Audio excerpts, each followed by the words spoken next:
This lecture will concentrate on the person and oracles of Jeremiah. We might entitle this massive book, Promised Land, Lost.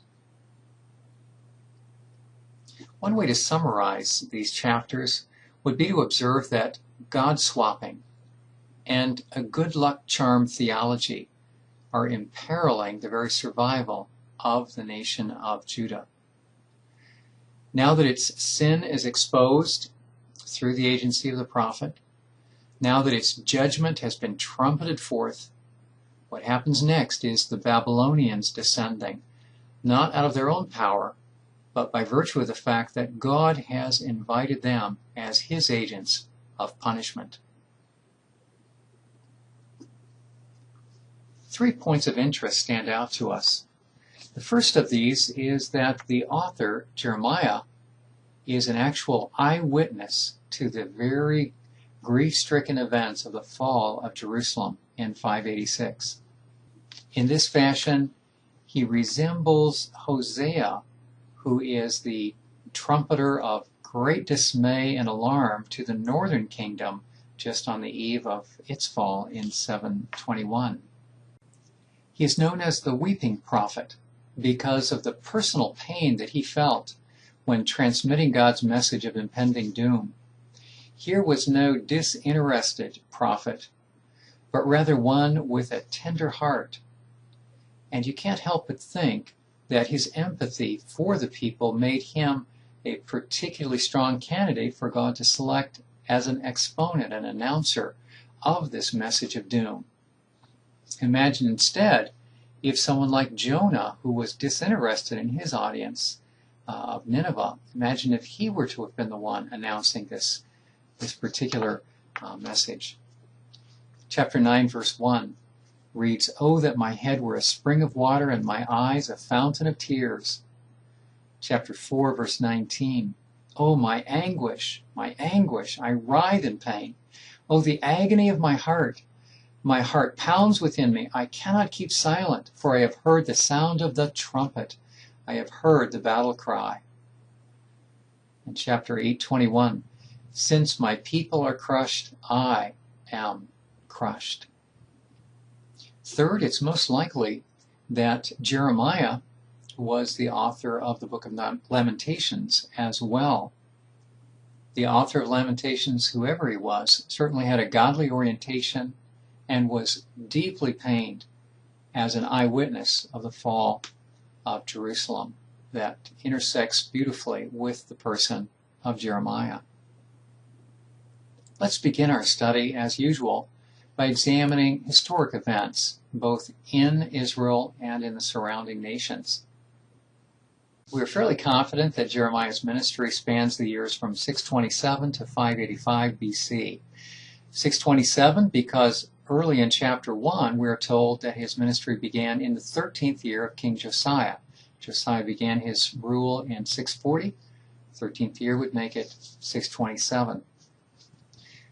We span it all the way to 585 because some of the events described in the book happened after the fall of Jerusalem, which took place in 586. Let's review some of the major events that were taking place on the international scene in this time frame. First of all, Assyria falls to Babylon. It took place in 612. Babylon's strength began to swell about 626, and then eventually they were able to overtake the capital of Assyria itself in 612. Another significant event takes place in 609. The situation here is that Egypt, under the leadership of Pharaoh Necho II, is concerned about the growing strength of Babylon, and so makes his way up to Carchemish north of Israel in order to put a stop to Babylon's expansion. In order to reach Carchemish, Pharaoh Necho must go through Israel. He is not intentionally tangling with Josiah, but Josiah takes offense at this trespasser and so intercepts him at Megiddo. Here are some shots that'll acquaint you with this ancient site. It's a fascinating archaeological dig if you ever have a chance to visit there. At various stages of the history of Megiddo, it was heavily fortified. Here are some gates that date to the late Bronze period.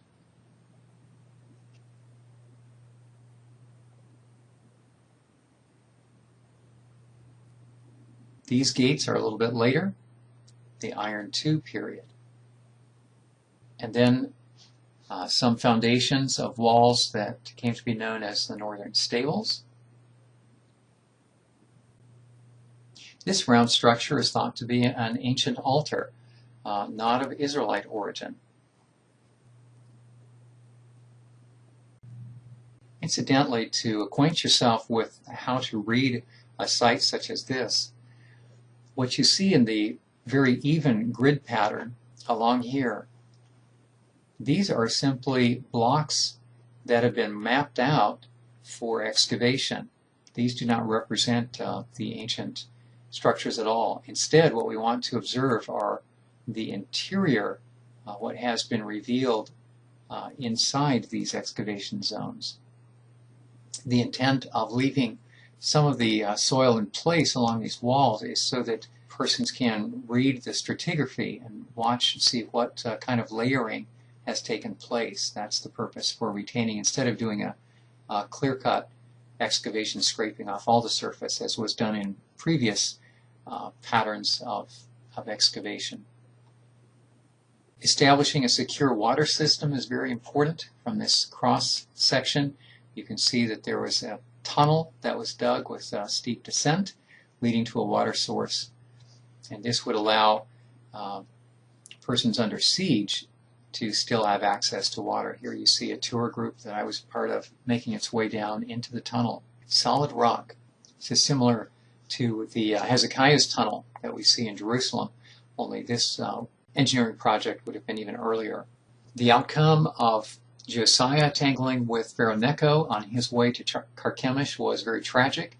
Josiah lost his life at that time. As a result, Egypt established control over Israel, took Jehoahaz, who was the successor to Josiah, took him captive to Egypt and rapidly replaced him with Jehoiakim. Jehoiakim is an Israelite. He is a descendant of David. He is not an Egyptian, but he is comes to power as an appointee of the Egyptian government.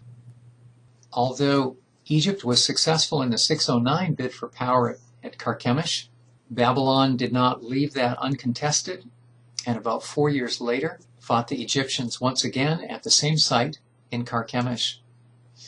Here you can see the routes taken by the various troops, the Egyptians coming from the Nile Delta, and the Babylonians coming from their capital area up the Euphrates Valley to Carchemish. The 605 defeat of Egypt at Carchemish was carried out under the leadership of Nebuchadnezzar. Nebuchadnezzar rolls his troops down the Mediterranean coast into Israel in 605 and effects a deportation from Jerusalem. One of the members of that group, which was taken to Babylon, was Daniel. In 597, there is an effort by the Israelites to throw off taxation from Babylon. Nebuchadnezzar sends troops once again, subjugates Israel, and sets up a ruler of his choice, King Zedekiah. He also, at that time, takes captive the previous king, Jehoiakim, along with people like Ezekiel. So this is the second deportation. The first in 605 with Daniel, the second in 597 with King Jehoiakim and Ezekiel, followed by Zedekiah as the Babylonian appointed king. After a period of time, Zedekiah seeks to throw off the Babylonian authority. There seems to be a pattern here, doesn't it? And seeks for help from Pharaoh Hophra, who also goes by the name Wahibre. Here you can see a beautiful statue of Wahibre, Hophra, located in the British Museum. Indeed, the Pharaoh does send some troops, which brings a temporary relief, causing the Babylonians, who at this time have actually begun a siege of Jerusalem in about 588, causing these Babylonian troops to recede. But the relief from the Egyptians is only temporary. They return back home, and the Babylonians pick up the siege again. 586, Jerusalem falls after an 18-month siege, falls to Babylon. This display will walk us through some of these events.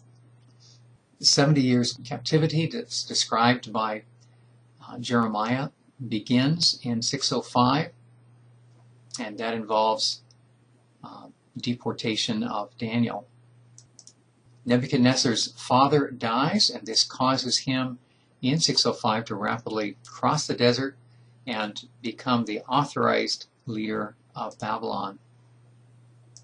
Next, in 597, we have the Babylonians taking King Jehoiakim and also people such as Ezekiel as captives to Babylon. Zedekiah is at this time left on the throne, the appointed ruler under the authority of the Babylonians. In 586, Nebuchadnezzar comes back to besiege Jerusalem because they have thrown off the Babylonian responsibilities for taxation. He succeeds in destroying Jerusalem. It's in the middle of the year of 586. And at this time, a large quantity of the people of Judah were deported to Babylon. Although we do not have depictions of the sack of Jerusalem, we don't have any pictures of it in 586. There is much later, in the 1st century AD, a depiction of the sack of Jerusalem under the Roman general Titus. So this is much, much later. This bas-relief is toward the top of an arch that's located in the city of Rome and dates to the 1st century AD. You see a candelabra, a menorah there carried on the shoulders of these individuals. It represents part of the war booty, which General Titus was so proud to have captured in his sack of Jerusalem in 70 AD. Now let's turn our attention to what were the moral conditions at work in Israel in the time of Jeremiah. One of the conditions that God indicted the nation for involved leaders who were leading their people astray. It stated that on account of the sins of Manasseh, this exile came about. In addition, we find that prophets and priests are operating on their own authority and operating deceptively. So we find in Jeremiah 5, verse 30, an appalling and horrible thing has happened in the land, it reads. The prophets prophesy falsely, and the priests rule as the prophets direct. My people love to have it so. But what will you do when the end comes? So these individuals in leadership, moral leadership, were abusing their posts with deception, and the people were happy to follow along. It's a very, very serious condition. We also find that the strong were abusing the weak. In chapter 5, we read, Among my people are wicked men, who lie in wait like men who snare birds, and like those who set traps to catch men. Like cages full of birds, their houses are full of deceit. They have become rich and powerful, and have grown fat and sleek. Their evil deeds have no limit. They do not plead the case of the fatherless to win it. They do not defend the rights of the poor. Should I not punish them for this, declares the Lord? Should I not avenge myself on such a nation as this? Further, we find reference in chapter 7 to child sacrifice, this very heinous practice that they imitated from surrounding nations. This had infected the worship patterns, if we can imagine that, the worship patterns of the people of God themselves. There's a sequence in chapter 7 which indicates that the worship of foreign idols affected multiple generations. Children gather wood, the fathers light the fire, and the women knead the dough and make cakes for the bread of the Queen of Heaven. That would refer to Ishtar, fertility goddess of Mesopotamia. There is a gate dedicated to Ishtar in Babylon. So we see that the young, as well as the parents, are all together cooperating in this idolatrous worship. Finally, there's a practice that might be described as a good luck charm theology. Here's how it reads in chapter 2.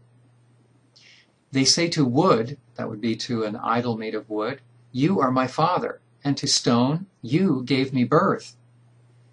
They have turned their backs to me and not their faces. And yet notice how it's as if they keep God in their hip pocket as a little good luck charm. Yet when they are in trouble, they say, calling out to the God of Israel, come and save us. So it's a syncretistic pattern. People are drawing from false theologies of nations around them, while at the same time thinking they better not let go entirely of God. There can be a pattern among us today to do the same thing. We must learn from them. Let's now listen to a series of excerpts from this broad book and hear some famous lines that we may have encountered before and perhaps not realize that they came from Jeremiah. From chapter 2, verse 2, I remember the devotion of your youth, how as a bride you loved me. God is remembering the Sinai covenant when he enfolded the nation of Israel to himself, and they responded with an eagerness to be singularly devoted to him. Still in chapter 2, verse 11, the people have exchanged their glory for worthless idols. Reminds us of an expression that we encountered in another prophecy, wasn't it Hosea? Chapter 2, verse 13, my people have forsaken me, the spring of living water, and have dug their own cisterns. And these wind up being broken cisterns which cannot hold water at all. There's an exhortation in chapter 4, verse 3. Break up your fallowed ground, your unplowed ground. Also in chapter 4, verse 4, circumcise your hearts, calling for an internal purification and allegiance to God, not external. Chapter 6, verse 14. Peace, peace, they say, when there is no peace. And from the temple sermon in chapter 7, verse 4, do not say, this is the temple of the Lord, the temple of the Lord, the temple of the Lord. It was like a mantra, thinking that nothing could harm this temple, even though their own behavior had evicted God so that he was no longer pleased to dwell there. Chapter 8, verse 22, is there no balm, no healing ointment in Gilead? Chapter 9, verse 24, let him who boasts, boast in this, that he understands and knows me. There is something to truly be proud of, says this oracle in Jeremiah. Chapter 13, verse 23, can the Ethiopian change his skin, or the leopard his spots? Use of this very rich metaphor in order to show that the people's behavior is deeply ingrained. Chapter 17, verse 9 carries this indictment. The heart is deceitful above all things, desperately wicked. Chapter 25, verse 12 brings a 70-year prophecy for the conclusion of exile. When 70 years are fulfilled, I will punish the king of Babylon, it reads. And in chapter 29, verses 11 and 13, in a letter written to exiles who themselves have been moved to Babylon, God says, I know the plans that I have for you, plans to prosper you and not to harm you, plans to give you a future, a hope. You will seek me and find me when you seek me with all your heart. From the chapters involving comfort or consolation, particularly 31 verse 3, we find, I have loved you with an everlasting love. And later on in chapter 31, verses 31 through 4, we find reference to a new covenant. I will make a new covenant. I will put my law in their minds and write it on their hearts. 32 verse 27 reads, Is anything too hard for me? This reassurance comes to Jeremiah personally after God has instructed him to purchase some real estate. Even though he is in prison, the Babylonians are about to destroy the city. God says to him, go ahead, I want you to purchase this, and that will be a sign to the people that eventually the deed will be honored, and the opposing forces will be gone. Yes, there will be exile, but there will be restoration. Jeremiah says this doesn't make sense to spend money buying real estate when the entire country is going to belong to the Babylonians. And in that context, God asks this rhetorical question, is anything too hard for me? And then from chapter 33, verse 3, Call to me and I will answer you, and tell you great and unsearchable things that you do not know.